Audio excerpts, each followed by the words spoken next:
The U.S. State Department issues a travel advisory about crime in Jamaica. And in sport, Leeward Islands Hurricanes confident of victory in their regional four-day encounter with Jamaica Scorpions. I'm Ricardo Roberts, and this is Caribbean in 10 for Thursday, January 11th, 2018. I'll be back with the details after the break. Did you know that a strategy has been developed to help improve the region's education and human resources? You didn't? Well, the HID strategy, as it is called, will guide CARICOM in how it delivers quality education and training to the people of the region. The strategy has been crafted by a group of experts called the HRD Commission. Consultations have been done across the region to get your input.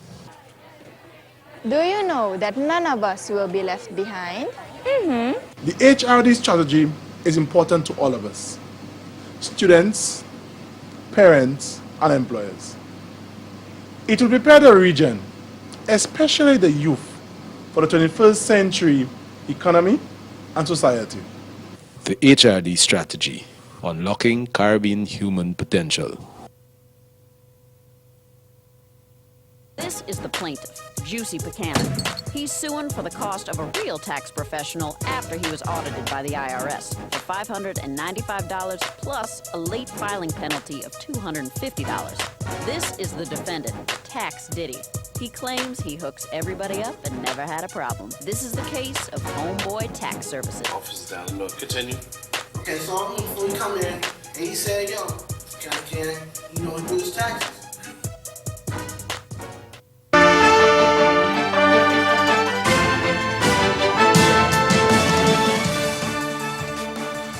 With more than 40 murders reported in Jamaica since the start of the year, the U.S. State Department has posted a travel advisory warning Americans to exercise increased caution in the country.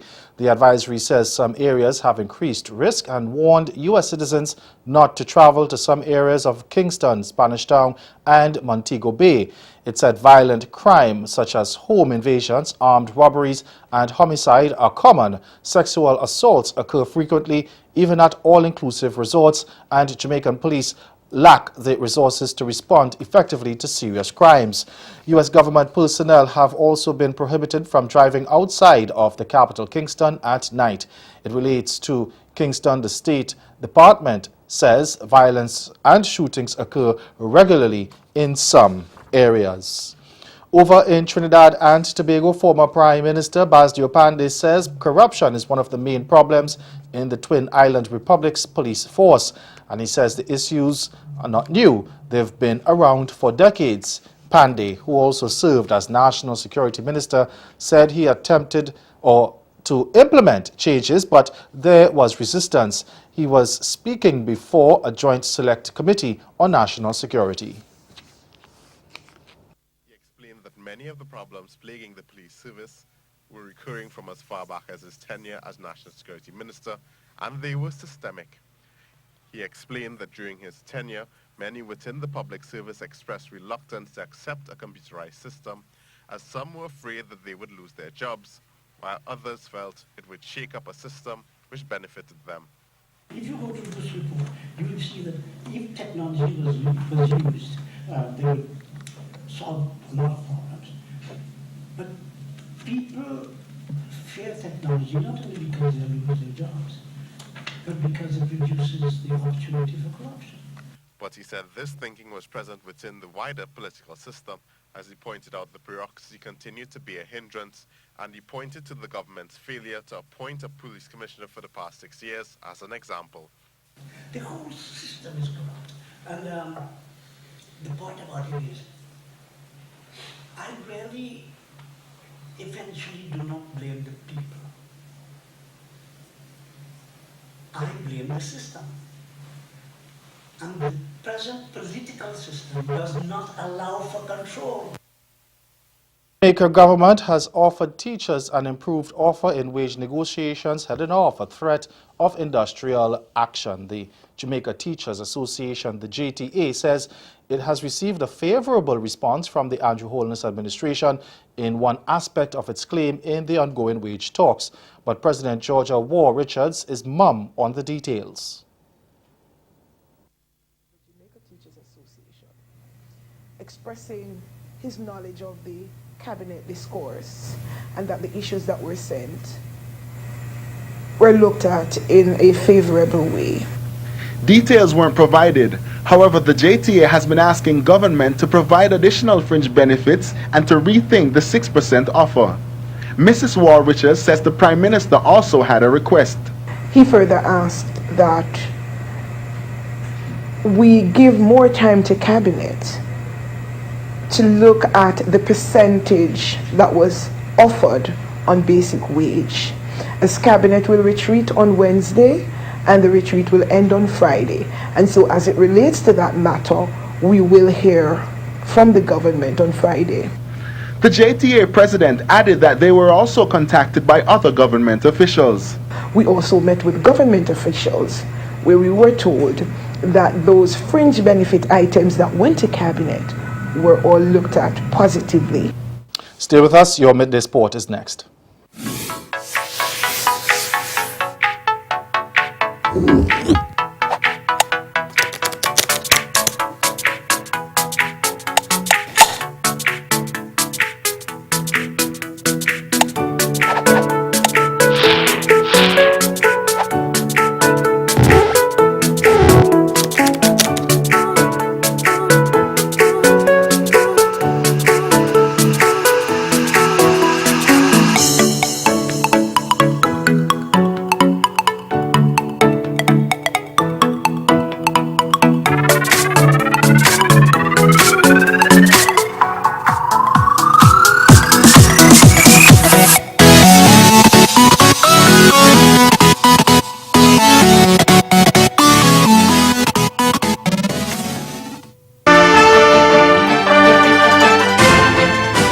Cricket tops our Thursday sports segment. The Leeward Islands Hurricanes are confident of victory against Jamaica Scorpions as round 9 of action in the regional 4-day competition begins.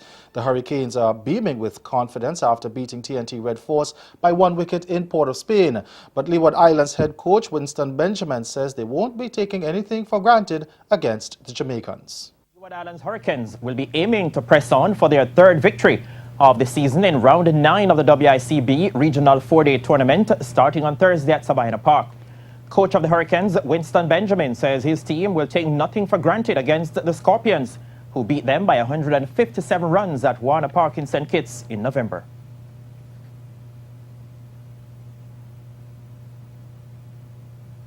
Well, we've always had a good battle against Jamaica. Jamaica is a good team and they're playing at home, so we can't take anything for granted. But I'm just hoping that with the win against Trinidad coming into this game, that we'll be on a, well, not on a high, but the confidence will be much better. You know, we'll have some close ones in the previous matches, so you know, it's good to have that win under our belt, and we'll be pretty much confident. In other news now, Jamaica's athletics chief Dr. Warren Blake says the resumption of government funding is imperative if national program is to continue to develop properly. The Jamaica Athletics Administration was saddled with a deficit of $442,750 at the end of the last financial year in September 2017, and Dr. Blake said unless government cash became available, the care of athletics could be compromised. The administrator says government expressed a wish to continue the program, but the funds were not forthcoming. Dr. Blake explained that once the funding dried up, following the Rio Olympics in 2016, the J3As was forced to supplement the program with its own funds.